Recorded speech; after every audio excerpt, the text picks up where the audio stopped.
پہلی بات تو یہ ہے کہ جب طالبان کی حکومت آ گئی کابل اور جب ان کی قبضہ آ گیا کابل پہ، تو وہ خود ایک حکومت گورننگ باڈی جیسے پریپیئر نہیں تھے. ان کے لیے یہ سب کچھ ایسی صورتحال میں ہوا کہ وہ پریپیئر نہیں تھے. تو ظاہر سی بات ہے کہ ان سے زیادہ کچھ ایکسپیکٹ نہیں ہو سکتا. جیسے ان کا قبضہ ہو گیا کابل پہ تو انہوں نے 3 چیزوں کا پرومس کیا: پیس، آرڈر اینڈ ایمنسٹی. ہم نے دیکھا کہ پیس کو ابھی the rise of داعش جو ہے اس کو تھریٹن کر رہی ہے، بہت سارے دھماکے ہو رہے ہیں اور لوگ ابھی بھی مر رہے ہیں. اور امنسٹی میں بھی بہت ساری ایریگولیرٹیز ہو رہی ہے. ابھی بھی افغانستان میں کہیں کہیں پہ لوگ بے گھر ہو رہے ہیں، کسی کو مار دیتے ہیں، کسی کو پروسیکیوٹ کرتے ہیں اور اس کی ویڈیوز نکلتے ہیں. پھر طالبان کا کلیم یہ ہے کہ یہ لوگ ہمارے صفوں میں آ گئے ہیں اور یہ جو اوریجنل طالبان ہے وہ نہیں ہے. تو اگر دیکھا جائے ان 100 days میں طالبان نے اپنی آپسی کا جو یونٹی ہے اور کوہیسیونیس ہے وہ رکھا ہے ایز اے گروپ. اوکے، سو آپس میں یونٹی، آپس میں اتحاد رکھ پائیں، لیکن جو بڑے پرومسز تھے وہ ابھی وہ پورے نہیں کر پائے. اچھا، تھوڑی سی جو بگ پکچر ہے اس کی بات کرتے ہیں. پنشیر میں ہم نے دیکھا تھا شروع میں بہت ریزسٹنس ہوئی تھی، لیکن پھر اس کا کوئی نتیجہ نہیں نکلا، اور بہت حال ہی میں ہزارہ لیڈرز نے طالبان کی حمایت کا اعلان کیا. کافی بڑی تعداد میں وہ جمع ہوئے پچھلے ہفتے اور انہوں نے طالبان کے لیے حمایت کا اظہار کیا. یہ آپ کے خیال میں طالبان کے لیے کتنی بڑی کامیابی ہے؟ میرے خیال میں جو پنشیر کا ریزسٹنس تھا اس میں طالبان نے بہت کامیابی سے عمل کیا اور اس کو آلموسٹ ختم کیا.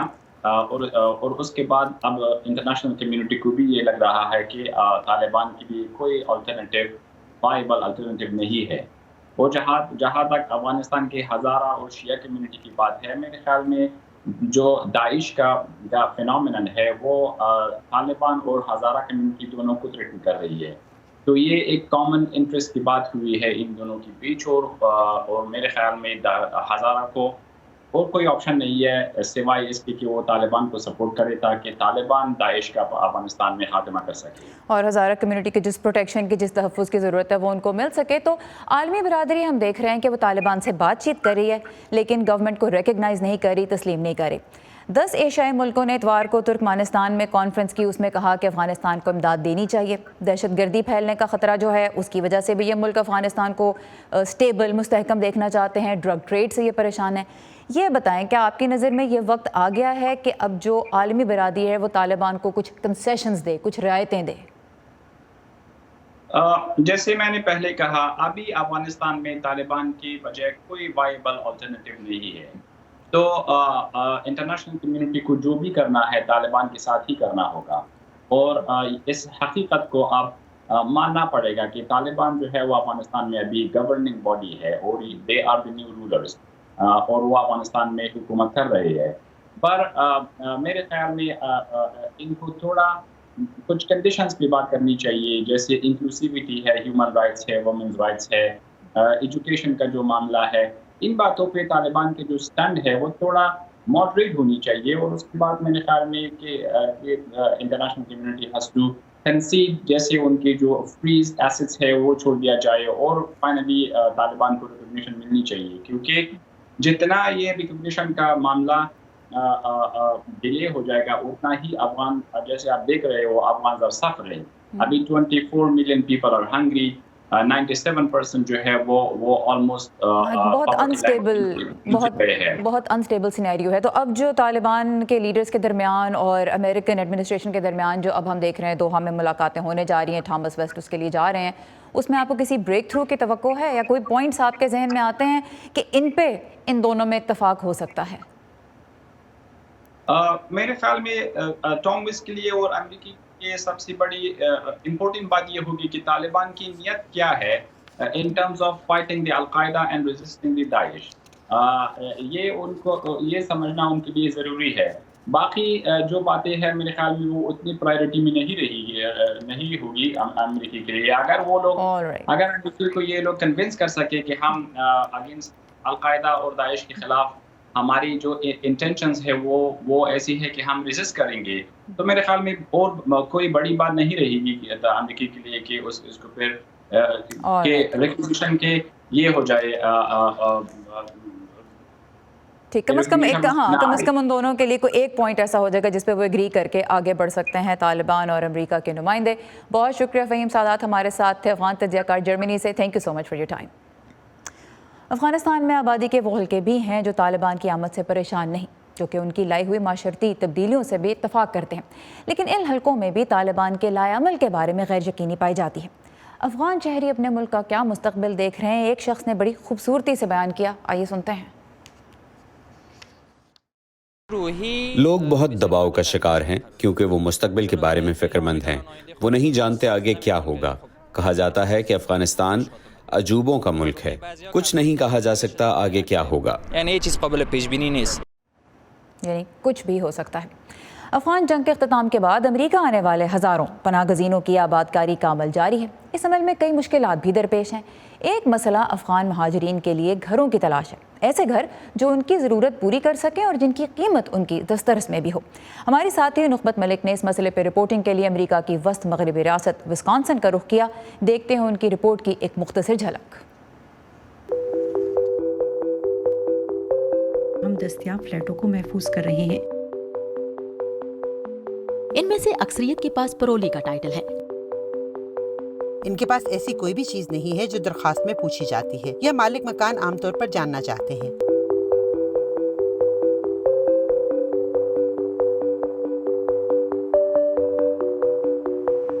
مکمل رپورٹ آپ جلد دیکھ سکیں گے ویو 360 میں. پرانی اور نایاب کتابیں معلومات کا ایک بڑا قیمتی ذخیرہ ہوتی ہیں، لیکن وقت گزرنے کے ساتھ ساتھ بہت سی اہم کتابوں کا نشان بھی مٹ جاتا ہے. راشد اشرف ایسی ہی برسوں پرانی کتابوں کو قارئین کے لیے پھر سے زندہ کر رہے ہیں. آئیے جانتے ہیں ان کی اس کوشش کے بارے میں جس کا نام ہی ہے زندہ کتابیں.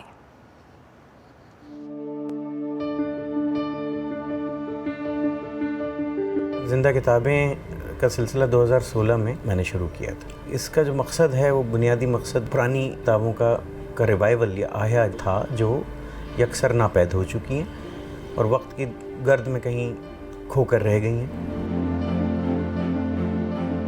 جب یہ سلسلہ شروع ہوا تو جیسے میں نے عرض کیا کہ اپنی مدد آپ کے تحت پھر آہستہ آہستہ کچھ لوگ اس میں میرے ساتھ شامل ہوتے گئے اور نوبت یہ آئی کہ پھر ہمیں کسی سے کہنے کی ضرورت نہیں پڑی. یہ اس کا ایک بڑا دلچسپ پہلو ہے، یعنی کتاب چھپ رہی ہے اور وہ سبسیڈائزڈ ہے تاکہ قارئین کی پڑھنے والوں کی جیب پر اس کا بوجھ کم سے کم پڑے. تو یہ سلسلہ 105 تک چلا اور 105 کے بعد 106 اور اب جب ہم 178 کتابوں تک پہنچ چکے ہیں. اس کو میں نے ڈیجیٹل پرنٹنگ پر منتقل کر دیا. ڈیجیٹل پرنٹنگ ایک ایسا طریقہ کار ہے جس کو ہم ویسٹ میں یا یورپ میں پرنٹ آن ڈیمانڈ کہتے ہیں. کتابوں کی تعداد محدود ہو گئی 50 سے 100 تک، اور اس کے بعد ڈیجیٹل پرنٹنگ میں چونکہ ایک سہولت ہے کہ اگر ایک کتاب کی بھی ضرورت ہو تو وہ بنا کر ناشر جو ہیں وہ دے دیتے ہیں. تو یہ ماڈل جو ہے یہ ہم نے متعارف کرایا. اب 106 سے آگے اسی طرح سے یہ سلسلہ لے کر ہم چل رہے ہیں. یہ سمجھتا ہوں کہ اگلے سال کے ابتدا میں خدا کرے کہ جو میں کہہ رہا ہوں کہ ویسا ہم کر پائیں، یہ سلسلہ 200 تک پہنچ جانا چاہیے. وہ بھولی داستاں press booklets of 1931 up to 1940 اس کتاب کی شکل میں، جو کہ 650 صفحات کی کتاب ہے، یہ سن 1931 سے 1940 تک کے درمیانی عرصے کے فلموں کے بہت ہی قیمتی، بڑے کمیاب نایاب کتابچے کے. ان کو جمع کیا گیا ہے ایک کافی ٹیبل کتاب کی شکل میں، جو کہ خاصی وزنی ہے اور بڑے خاص قسم کے شائع کی گئی. میں سمجھتا ہوں کہ ایک پورے دور کو ہم نے محفوظ کر دیا ہے لوگوں کے لیے. کتابوں کے انتخاب میں بہت کڑا معیار مقرر کر رکھا ہے. کتاب ایسی ہو جو لوگ پڑھنا چاہتے ہوں، جو لوگوں کو کچھ دے کر جائے. ایک جو بنیادی جو بات ہے جس کا خیال رکھا جاتا ہے وہ یہ ہے کہ مصنف کے سے یا تو اگر وہ حیات ہیں یا ان کے لواحقین سے تحریری اجازت، یہ اجازت لے کر اور پھر ایک پوری اس کو باضابطہ طریقے سے گزرنے کے بعد کتاب شائع کی جاتی ہے. لوگوں کی دلچسپی چونکہ خود نوشت آپ بیتیوں میں سب سے زیادہ ہے، اس کے بعد شخصی خاکے اور سفرنامے. تو غالب اکثریت جو ہے وہ آپ کو انہی کی ملے گی. کتابیں کا پڑھنے کا رجحان جو ہے وہ پہلے سے زیادہ بڑھا ہے. اور یہ الگ بات ہے کہ کووڈ کے دنوں میں جو بڑے تاریک دن تھے اور لوگ گھروں تک محدود تھے، اس کی وجہ سے بھی رجحان میں اضافہ ہوا، کتابوں کی فروخت میں اضافہ ہوا. اومیکرون کرونا وائرس کی تازہ ترین قسم جو اپنے ساتھ نئی پابندیاں اور پریشانیاں لے کے آیا ہے. جنوبی افریقہ میں شناخت کیا جانے والا یہ نیا کرونا وائرس ویریئنٹ ماہرین کے مطابق ڈیلٹا سے بھی زیادہ طاقتور ہو سکتا ہے. یہ کرونا وائرس کی اب تک کی سب سے بدلی ہوئی قسم ہے اور شبہ ہے کہ موجودہ ویکسین شاید اس کے خلاف مؤثر نہ ہوں. اس کے کیسز افریقہ کے علاوہ کینیڈا، یورپ اور مشرق وسطیٰ میں سامنے آ چکے ہیں. پاکستان، امریکہ، برطانیہ، یورپی یونین، اسرائیل، سنگاپور سمیت کئی ملکوں نے افریقہ کے کچھ جنوبی ممالک سے مسافروں کی آمد پہ پابندی بھی لاگو کر دی ہے. تو نئے وائرس کی خبروں کے ساتھ ہی ہم نے دیکھا اسٹاک مارکیٹس کو بھی دھچکا لگا اور کئی بڑی کمپنیوں کے حصے کی قیمت گر گئی. کیا ہم اس ویریئنٹ کے ساتھ ہی وبا کے ایک نئے دور میں داخل ہو رہے ہیں؟ اسی بارے میں ہم بات کریں گے وبائی امراض کے ماہر ڈاکٹر رشید چھٹانی سے، جو ورجینیا سے اس وقت بذریعہ اسکائپ میرے ساتھ ہیں. ڈاکٹر صاحب، عالمی ادارہ صحت نے اسے ویریئنٹ آف کنسرن قرار دیا ہے اور ابھی بہت کچھ ہم نہیں جانتے اس کے بارے میں. کتنی فکر کرنی چاہیے ہمیں اس وقت؟ السلام علیکم، thank you for having me on the show. یہ ایک نیا ویریئنٹ ہے اور نئے ویریئنٹ آتے رہیں گے. ہمیں اس پہ کافی فکر کرنی چاہیے. ابھی کافی چیزیں جو ہیں اس کے بارے میں ہمیں پتہ نہیں ہے. ہمیں یہ نہیں پتا کہ یہ کتنا تیزی سے پھیلتا ہے. کچھ اندازہ ہوا ہے کہ پھیلتا ہے. ہمیں یہ نہیں پتا کہ یہ کتنے لوگ کو ہاسپٹلائز کرتا ہے، کتنے لوگ سیویئرلی سک ہوتے ہیں. نومبر 27 باٹسوانا کے اندر پہلا کیس آئیڈینٹیفائی ہوا تھا. اس سے پہلے ساؤتھ افریقہ کے اندر first week second week of November سے کیسز نظر آ رہے تھے. کچھ انیوژول کیسز تھے. انیوژول کیسز اس طرح تھے کہ ایک فیملی پریکٹیشنر کے پاس بہت سارے پیشنٹ جا رہے تھے جو کہ ینگ پیشنٹ تھے اور وہ بہت زیادہ ایگزاسٹڈ تھے.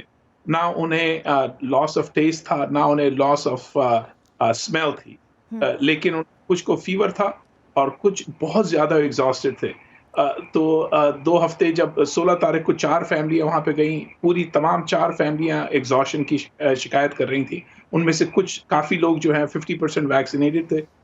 تو ہیلتھ اتھارٹیز کو انفارم کیا گیا اور ان کی جینیٹک سیکوینسنگ کی گئی وائرس کی. اس سے پتہ چلا کہ ایک نیا اسٹرین ایمرج کر گیا ہے. اور جو عام طور پہ ہم سمٹم سمجھتے ہیں ان فیملیز میں، اس سے تھوڑے سے مختلف سمٹمز نظر آ رہے تھے. تو اب تک جو معلومات سامنے آئی ہیں اس سے اگر آپ ان کو دیکھتے ہیں تو کیسے یہ والا ویریئنٹ ان سے زیادہ خطرناک لگتا ہے؟ کیا ایسے چینجز ہیں اس وائرس کے ویریئنٹ میں؟ اس وائرس کے اندر 32 میوٹیشنز ہیں. تو 32 جو میوٹیشنز ہیں وہ اس چیز کو ظاہر کرتی ہیں کہ یہ وائرس جب انسان کی باڈی کے اندر داخل ہوتا ہے تو اینٹی باڈی شاید اسے ٹیکل نہ کر سکے، جس طرح ہم ویکسین کے تھرو کروا رہے ہیں، نیچرل امیونٹی کے تھرو ہو رہا ہے، یا پھر ہم انہیں ٹریٹ کر رہے ہیں مونوکلونل اینٹی باڈی سے. سو ابھی کافی چیزیں باقی ہیں. ابھی ہمیں یہ بھی نہیں پتا کہ یہ وائرس اگر کسی ملک میں آتا ہے تو وہ کتنا تیزی سے پھیلتا ہے. ابھی ہمیں ان لوگوں کا پتہ ہے جو ساؤتھ افریقہ سے ہیں جن کو یہ وائرس لگا ہے. تو سیکنڈری کیسز کے بارے میں ابھی ہمیں کچھ زیادہ پتہ نہیں ہے. لیکن یہ بہت بڑی کنسرن ہے اس وقت، کیونکہ اگر یہ وائرس جس طرح بتایا جا رہا ہے اس وقت 32 ویریئنٹس ہیں اس کے اندر اور یہ تیزی سے پھیل رہا ہے، اور اس وقت پہلا جو گروپ جس کو اس نے انفیکٹ کیا وہ بچے اور ہیلتھی ایڈلٹس تھے. اب یہ دیکھنے کی ضرورت ہے کہ جب یہ وائرس افیکٹ کرتا ہے ان لوگوں کو کہ جن کی کو موبلٹیز ہیں، یعنی ڈائبٹیز ہے، ہائپر ٹینشن ہے، ہارٹ ڈیزیز ہے، تو ان کے اندر کیا اثرات ہوتے ہیں. تو ابھی ہمیں بہت کچھ معلوم کرنا ہے اس وائرس کے بارے میں، لیکن ابھی بہت ساری چیزیں ہمیں پتہ نہیں، بہت کچھ ابھی پتہ نہیں. آخر میں آپ سے یہ جاننا چاہوں گی، ہم دیکھ رہے ہیں گلوبلی کووڈ کے کیسز بڑھ رہے ہیں. اکتوبر میں جو یومیہ کیسز کی شرح تھی وہ کم ہو کے 4 لاکھ تک آ گئی تھی، اب 5.5 لاکھ سے بھی بڑھ چکی ہے. بہت سے لوگ تھک چکے ہیں، تنگ آ چکے ہیں. ویکسین اور ماسک کی بھی بہت مخالفت خاص طور پہ ہم نے یورپ میں دیکھا ہو رہی ہے. اب یہ جو نیا ویریئنٹ سامنے آ گیا ہے، کیا اس کی وجہ سے آپ کو لگتا ہے کہ لوگوں کو اب تیار ہو جانا چاہیے کہ ایک اور دور شروع ہو رہا ہے، یا چونکہ ابھی بہت کچھ نہیں پتا لہٰذا ابھی بہت زیادہ پریشان ہونے کی ضرورت نہیں ہے؟ کیا کہیں گے آپ؟ And I want to add this one more point to it. Vaccination کی کوششیں جو پہلے ہی مشکلات کی شکار ہیں، کیا اب مزید مشکل ہو جائے گا ہیلتھ سیکٹر کے لیے اس کو انکریج کرنا؟ دیکھیں، سب سے پہلے تو کافی لوگ ہیں جو کہ اینٹی ویکسرز ہیں، جو کہ نہیں چاہتے کہ ویکسین لگائی جائے کسی کو. لیکن جو ہے ویکسین اس وقت صرف ایک واحد چیز ہے ہمارے پاس, واحد تو نہیں لیکن ایک بہت امپورٹنٹ چیز ہے ہمارے پاس ہمارے ٹول باکس میں, جسے ہم یوز کر کے امیونٹی اپنی باڈی کے اندر لا سکتے ہیں. اور یہ ویکسین جو ہے یہ ہے سارس کورونا وائرس کے لیے ویکسین. تو اگر یہ لگایا جائے گا اور بوسٹر ڈوز لگا لیں گے لوگ, تو اس سے بہت چانسز ہیں کہ جو ڈیزیز جب مینیفیسٹ کرے گی انسان کے اندر تو اس کے سمٹمز اور سمٹمز بہت مائلڈ ہوں گے. Vaccine is the big thing. Thank you. You have to be careful. You have to be very careful because this virus can potentially be a major disaster for the entire world. اور یہ virus اب پھیل چکا ہے, یہ ایسا نہیں ہے کہ نہیں پھیلا ہے. اور 2 سال میں تو ہاں بالکل, اور جیسا آپ نے کہا 2 سال میں تو ہم دیکھ ہی چکے ہیں کہ کتنے ڈیزاسٹرز, کتنے پریشان کن اس کے نتائج سامنے آئے ہیں. تو جیسا آپ نے کہا کہ ویکسین جو ہے وہ ٹول باکس میں ایک بہت ہی مؤثر ہتھیار ہے جس کے اوپر توجہ دینے کی ضرورت ہے. ڈاکٹر رشید چٹانی, ماہر وبائی امراض ہمارے ساتھ تھے. بہت شکریہ آپ کے وقت کا. Thank you so much for having me. اور کورونا کی وبا سے ہم نے دیکھا دنیا بھر میں ہی معیشت کو نقصان پہنچا ہے. یورپ میں کرسمس سے پہلے ہی کورونا وائرس کے بڑھتے ہوئے کیسز کے سبب پابندیوں کا ایک نیا دور اس وقت جاری ہے. ہم آپ کو لے جا رہے ہیں جنوبی اسپین, جہاں روٹا نامی شہر میں ایک امریکی نیول بیس ہے جو کہ اکثر جنگ کے مخالف اور ماحول دوست مظاہرین کا ہدف رہی ہے. لیکن کووڈ سے پیدا ہونے والے معاشی مسائل نے اسی امریکی فوجی اڈے کے بارے میں مقامی آبادی کی رائے بدل بھی دی ہے. ہوا کیا, دیکھتے ہیں اس رپورٹ میں. اسپین کے علاقے روٹا میں واقع امریکی بحری اڈے پر 5,000 فوجی اور سویلین اہلکار رہتے ہیں, جبکہ روٹا شہر کی آبادی 30,000 ہے.